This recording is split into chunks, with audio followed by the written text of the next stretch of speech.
हम कितना भी जोर लगा लें पर किस्मत के लिखे को कोई नहीं मिटा सकता।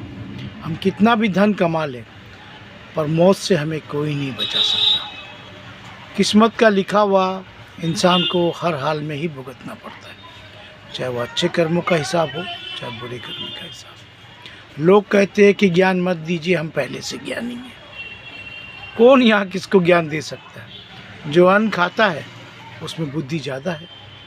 अब जानवर को देख लीजिए, पशु पक्षी को देख लीजिए, उन सब में कहाँ विवेक है, कहाँ बुद्धि है? उनका पेट भरने के लिए भी ईश्वर ने सब व्यवस्था कर रखी है। और हम इंसानों को भी स्वस्थ शरीर दे रखा है कि अपने भाई पालन पोषण कीजिए, अपने परिवार का दायित्व अच्छे से निभाइए। पर हम इंसान हर उस काम को करते हैं जो आज विपरीत दिशा में चलता है। जहाँ तक भी हो, मैं अपनी बात नहीं कर रहा, आपकी बात नहीं कर रहा हूँ, या संसार के किसी भी व्यक्ति की बात नहीं कर रहा। समाज में आज वही वातावरण है कि बस कमाए जा और खाए जा और अपनी ज़िंदगी को चलाए जा। इसके अलावा इंसान क्या करता है? फिर एक दिन मौत आती है, सांसें थम जाती है और फिर व्यक्ति का सब कुछ विलीन हो जाता है। कहाँ वो व्यक्ति किसी को याद रखता है या और किसके साथ किए हुए उसके काम किसी को याद रहते हैं? किसी को कुछ भी याद नहीं। भगवान ने भूलने की क्षमता दी है और इंसान अपने कर्म को सही करता है तो उसके कर्मों को गिनाया जाता है, याद किया जाता है।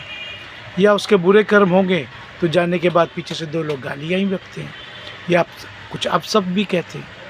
ये तो इंसान के अपने कर्म है, वो जीते जी क्या करेगा, किसका भला करेगा, किसके लिए कुछ छोड़ के जाएगा, किसके लिए सुंदर व्यवस्था करके जाएगा, तो इंसान पर निर्भर करता है। इस बात को कौन समझने की कोशिश करता है कि मेरे जाने के बाद कि कोई मुझे याद करे या कोई मुझे अपनी बातों में दोहराए कि हाँ वो व्यक्ति ऐसा था, वो ऐसा। इसीलिए प्रभु ने कहा कि कर्म अच्छे कीजिए और दुनिया में कब किसका बुलावा आएगा कहना मुश्किल है। प्रभु ने सबको सही समान दृष्टि से देख के भेजा है, सबकी किस्मत भी अच्छी लिखी है। अभी इंसान के अपने कर्म की बात है कि वो अपने लोगों के साथ कैसा व्यवहार करता है, अड़ोस पड़ोस के लोगों के साथ कैसा व्यवहार करता है, या समाज में क्या अपनी प्रतिष्ठा बनाता है, क्या सही क्या गलत। आप भी विचार कीजिए। आप सबको मेरी शुभकामनाएं।